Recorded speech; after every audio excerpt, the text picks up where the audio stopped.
Hello guys, नमस्कार। आप सभी का स्वागत है मेरे चैनल शिवनाथ सिंह जी व्यापम हब पर। मेरा नाम है विभोर कुमार श्रीवास्तव और आज हम देखने वाले हैं छत्तीसगढ़ मंडी उपनिरीक्षक एग्जाम जो 2021 में हुआ था ना, उसमें आए हुए इंग्लिश के सारे क्वेश्चन। टोटल 10 क्वेश्चन उसमें आए थे। वो सारे 10 के 10 क्वेश्चन हम इसमें कंप्लीट करने वाले हैं। देखो, कोई भी क्वेश्चन जो रहेगा ना, पहले उसको आप खुद से सॉल्व करने की कोशिश करना, उसके बाद सॉल्यूशन देखना, ठीक है। देखो, पहला क्वेश्चन है कि we had some very pleasant times in Florida. In the above sentence, the phrase some very pleasant times मतलब यहाँ से यहाँ तक का फ्रेज जो है हमारे पास, ये किसका एग्जाम्पल है? प्रीपोजिशनल फ्रेज का है या फिर वर्ब फ्रेज है या फिर नाउन फ्रेज है या फिर एडवर्ब फ्रेज है?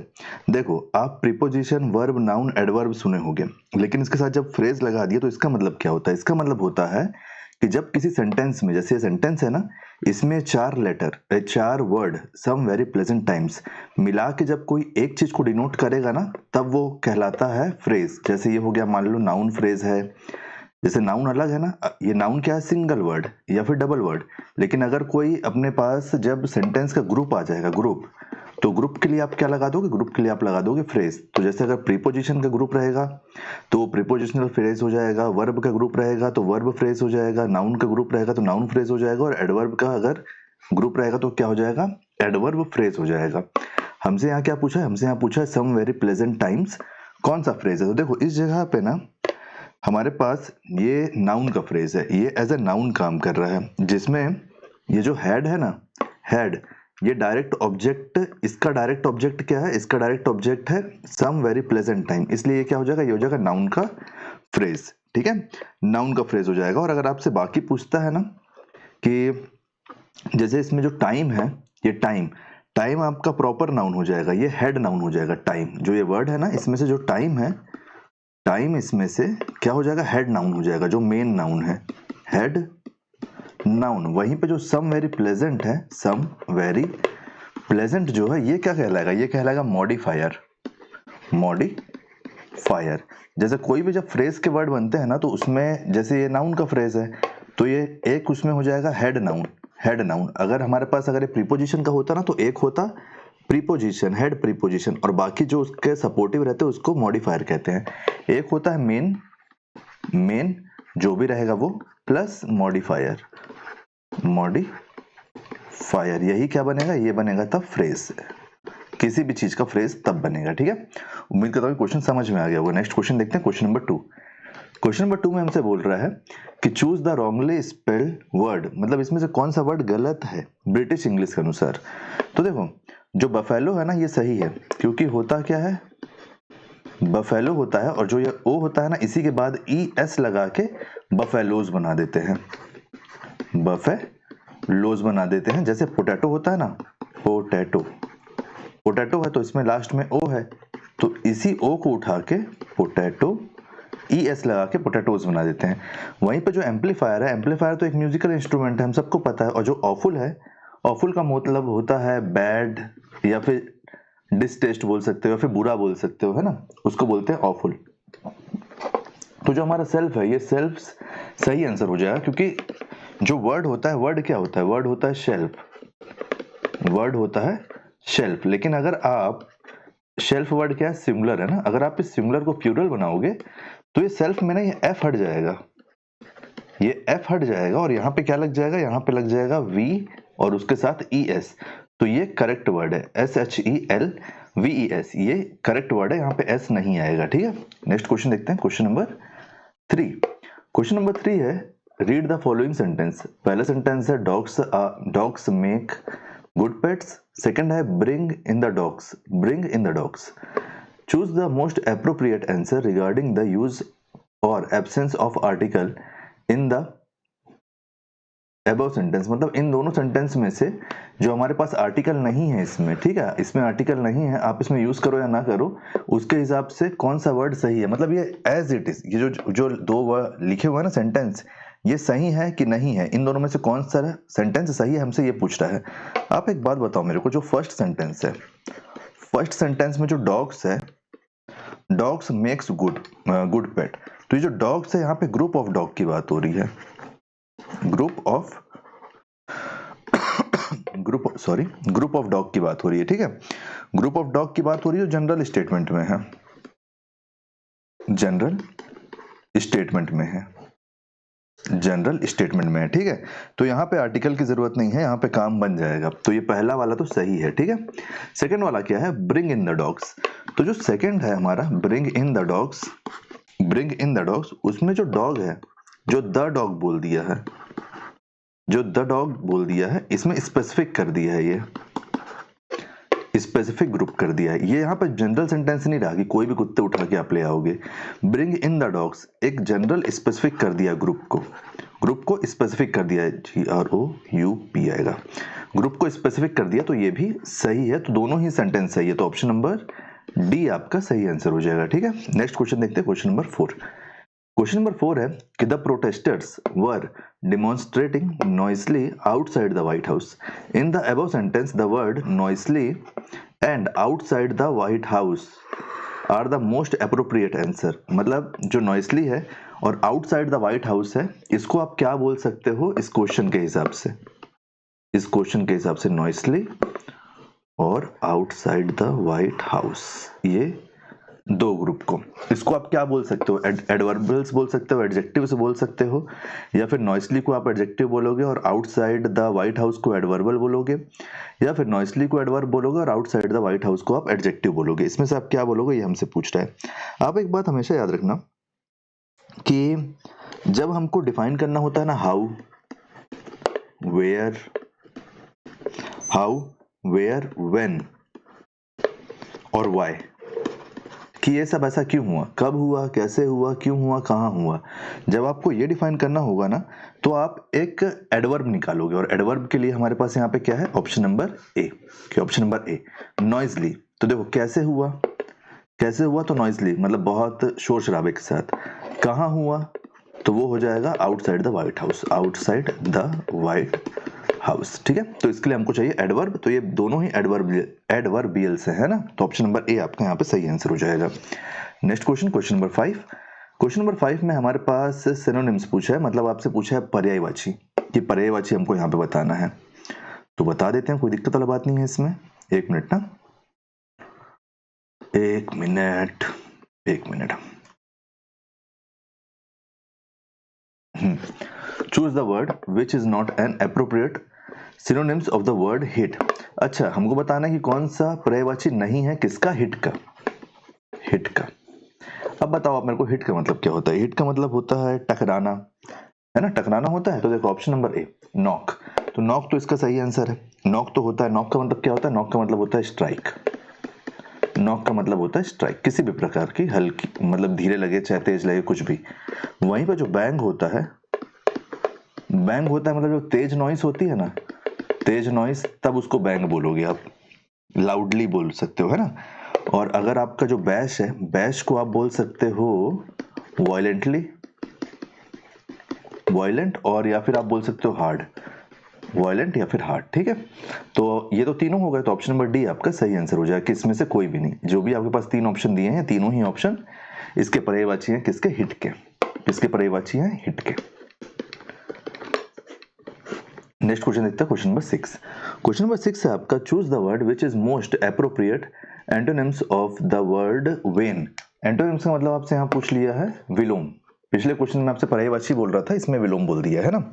तो वेन, वेन का विलोम हमसे पूछा है, तो सबसे पहले तो आपको ये पता होना चाहिए कि वेन क्या होता है। वेन होता है डिक्रीज, डिक्रीज हो जाए ना किसी चीज के size, decrease in size, strength, और या फिर आप बोल सकते हो इंटेंसिटी,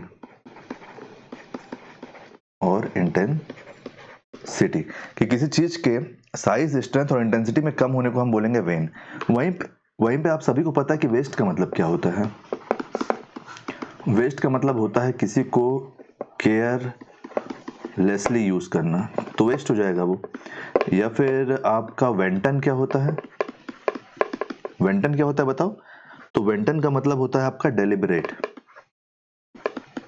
डेलिब्रेट, डेलिब्रेट मतलब आपका हिंदी में क्या हो जाएगा, जानबूझकर। जैसे आप कई बार बोले होगे ना कि डेलिब्रेटली उन्होंने ये काम किया है, तो वो हो जाता है जानबूझकर, ठीक है, डेलिब्रेट वेंटन।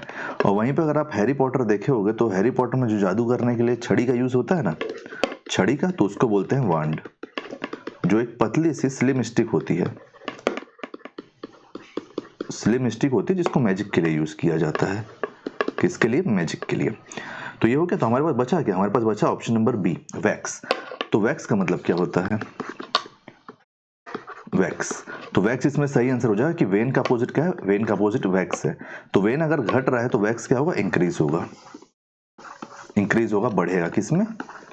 साइज, स्ट्रेंथ और इंटेंसिटी। इंटेंसिटी जनरली ना वेन और वैक्स का जो यूज होता है ना, ये यूज होता है मून के रिफर में। जो हमारा चंदा मामा है ना, चांद, चांद के उसमें होता है, रेफरेंस में होता है यूज, कि जब घटता और बढ़ता है चांद का साइज, उसके हिसाब से, ठीक है। Next question, question number 7। Question number 7 है कि Rahul said to me we are mortal, we are mortal, we are mortal. Mortal मतलब क्या हो गया? मॉर्टल मतलब कि जो आया है वो जाएगा, मतलब वो अमर नहीं है। जो पैदा हुआ है वो मरेगा, जो बना है वो नष्ट होगा, है ना। मॉर्टल, तो मॉर्टल क्या है? मॉर्टल एक यूनिवर्सल ट्रूथ है, यूनिवर्सल ट्रूथ है, ठीक है, कि ये सच है, इसके अलावा कुछ सच नहीं है। तो ऐसे जगह पे क्या हो जाता है? ऐसे जगह पे हो जाता है। और परमानेंट फैक्ट भी है, परमानेंट फैक्ट भी बोल सकते हो आप इसको, परमानेंट फैक्ट, परमानेंट फैक्ट भी है। तो यहाँ पे ना टेंस, ना यहाँ पे जो टेंस होता है वो चेंज नहीं होता है, टेंस चेंज नहीं होता। कब? जब परमानेंट ट्रूथ हो या फिर यूनिवर्सल ट्रूथ हो या फिर परमानेंट फैक्ट हो, है ना। तो देखो ये क्या है? Rahul said to me we are mortal. इसको हमको डायरेक्ट से इनडायरेक्ट में लेके जाना है। तो इनडायरेक्ट में क्या हो जाएगा? ये Rahul said to me that we are mortal होगा, कि Rahul said to me that we are mortal होगा, कि वी वर मॉर्टल होगा। तो देखो यहाँ पे टेंस चेंज नहीं होगा, तो इसका सही आंसर हो जाएगा ऑप्शन नंबर ए। डायरेक्ट से आप इसको इनडायरेक्ट में लेके जाओगे तो ये क्या हो जाएगा? ये हो जाएगा Rahul said to me that we are mortal. यहाँ पे टेंस चेंज नहीं होगा, इसलिए आर का वर नहीं होगा, ठीक है। तो ऑप्शन नंबर ए आपका सही आंसर हो जाएगा। चलिए नेक्स्ट क्वेश्चन देखते हैं, क्वेश्चन नंबर 8। क्वेश्चन नंबर 8 है कि the new management has offered employees a better deal, choose the correct transformation of the above sentence into passive form. तो हमारे पास ये एक्टिव फॉर्म में दिया हुआ है, हमको इसको पैसिव फॉर्म में लेके जाना है। एक्टिव फॉर्म से किस में लेके जाना है? पैसिव फॉर्म में। आप मेरे को एक बात बताओ, यहाँ पे आपको एक चीज दिख रहा होगा कि यहाँ पे दे दिया हैज दे दिया या फिर हैव दे देता, तो ये क्या हो जाता है? ये हो जाता है आपका present perfect tense. Present perfect tense हो गया। अब एक चीज आप मेरे को और बताओ, यहाँ पे हमारे पास सब्जेक्ट क्या है? सब्जेक्ट हमारे पास द न्यू मैनेजमेंट, सब्जेक्ट है ना, the new management.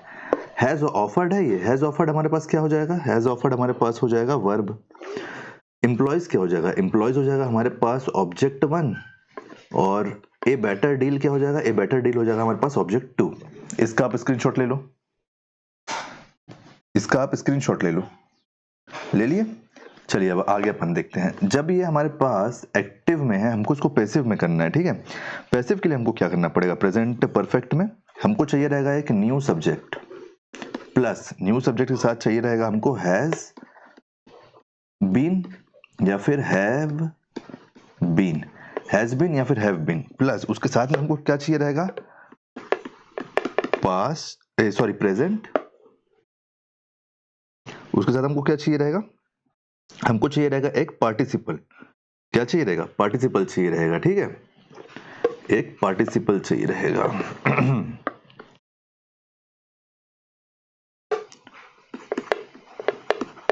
Participle, participle चाहिए रहेगा, ठीक है। तो इसके हिसाब से हमारा सही आंसर क्या हो जाएगा? इसके हिसाब से हमारा सही आंसर होगा, देखो इसमें से क्या क्या बनेगा मालूम? इसमें से एम्प्लॉय बन जाएगा न्यू सब्जेक्ट, एम्प्लॉय क्या बन जाएगा? New subject. Have been has been चाहिए था, तो ये हैज बीन हैव बीन हो जाएगा। और इसके लिए पास्ट पार्टिसिपल के लिए हमारे पास क्या हो जाएगा? हमारे पास यहाँ से पूरा निकल के आ जाएगा, offered a better deal by the new management. तो ऑप्शन नंबर सी हमारा यहाँ से सही आंसर हो जाएगा। क्या हो जाएगा? ऑप्शन नंबर सी हमारा सही आंसर हो जाएगा। चलिए नेक्स्ट क्वेश्चन देखते हैं, क्वेश्चन नंबर 9। क्वेश्चन नंबर 9 है हमारा, you can sleep for an hour after you finish lunch. इसमें in the above sentence the word after used as, मतलब ये जो वर्ड आफ्टर है ये किस प्रकार से यूज किया गया है आफ्टर को।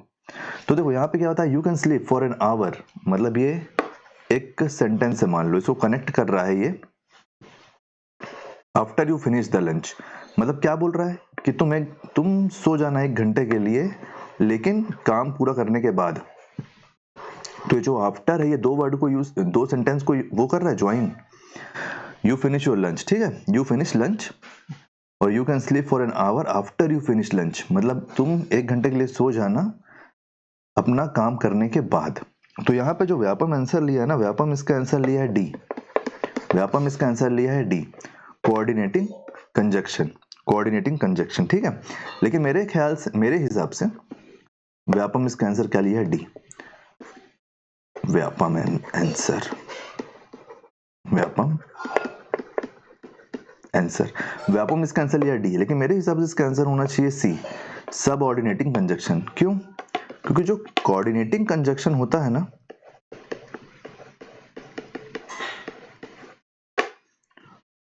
कोऑर्डिनेटिंग कंजक्शन जो होता है वो इक्वल आइडिया को ज्वाइन करता है, इक्वल आइडियाज को ज्वाइन करता है, को जोड़ता है, को जोड़ता है। वहीं पे वो ये नहीं बोला, यहाँ पे देखो, यहाँ पे वो ये नहीं बोला है कि तुम खाना खा लो और सो जाना, वो ये नहीं बोला कि खाना खा लो और सो जाना, वो यहाँ पे ये बोला है कि तुम सो जाना 1 घंटे के लिए जब तुम्हारा खाना खत्म हो जाए, मतलब आफ्टर बोल दिया ना। तो आफ्टर के हिसाब से आफ्टर डिपेंड हो गया, और सब ऑर्डिनेटिंग में क्या होता है, सब ऑर्डिनेटिंग, सब ऑर्डिनेटिंग कंजंक्शन, सब ऑर्डिनेटिंग कंजंक्शन में क्या होता है ना कि एक आइडिया या फिर एक वर्ड दूसरे पे डिपेंडेंट रहता है, दूसरे पे डिपेंड रहता है, ठीक है। तो यहाँ पे देखो, यहाँ पे आफ्टर लगाने के बाद डिपेंड हो गया ना कि तुम तभी सो पाओगे जब तुम खाना खा लोगे, है ना, खाना खा लोगे तभी तुम सो सकते हो। तो इसलिए मेरे को ऐसा लगता है कि यहाँ पे ऑप्शन नंबर सी इसका सही आंसर होना चाहिए, लेकिन व्यापम इसका आंसर क्या लिया है, व्यापम इसका आंसर डी लिया है। तो मैं दोनों लिख दिया हूँ, आप अपने हिसाब से पढ़ लेना। नेक्स्ट क्वेश्चन देखते हैं, क्वेश्चन नंबर 20, मतलब question number 10। Blank, that time I was feeling sleepy. Choose the most appropriate preposition to fill in the blank in the above sentence. देखो यहाँ पे क्या है, blank that time I was feeling sleepy, मतलब यहाँ पे कौन सा प्रीपोजिशन हमको लगेगा। तो टाइम का प्रीपोजिशन हम क्या करेंगे, टाइम का प्रीपोजिशन हम किसके लिए लगा सकते हैं, टाइम के प्रीपोजिशन के लिए हम लगाएंगे बाई, बाई। तो ऑप्शन नंबर सी हमारा सही आंसर हो जाएगा कि बाई दैट टाइम, मतलब उस समय तक मुझे नींद आने लगी थी, आई वॉज फीलिंग स्लीपी, मतलब मुझे नींद महसूस होने लगी थी। तो यहाँ पे बाई इसका सही आंसर हो जाएगा। बाई हमारे लिए यहाँ पे क्या है, टाइम का प्रीपोजिशन है, बाई हमारे लिए यहाँ पे क्या बन रहा है, इस टाइम का प्रीपोजिशन बन रहा है, ठीक है। तो उम्मीद करता हूँ सारे 10 क्वेश्चन आपको समझ में आ गए होंगे। कहीं पे भी कोई भी डाउट होगा तो पूछ लेना, और बाकी सब्जेक्ट भी हम कवर कर चुके हैं तो उसको आप जरूर चेक कीजिएगा। अगर वीडियो पसंद आया तो वीडियो को लाइक कीजिए, वीडियो को शेयर कीजिए, आने वाले वीडियो के लिए चैनल बने रहिए, चैनल को सब्सक्राइब कीजिए और वीडियो को शेयर कर दीजिएगा। अपना फीडबैक कमेंट में जरूर दीजिएगा। Thank you.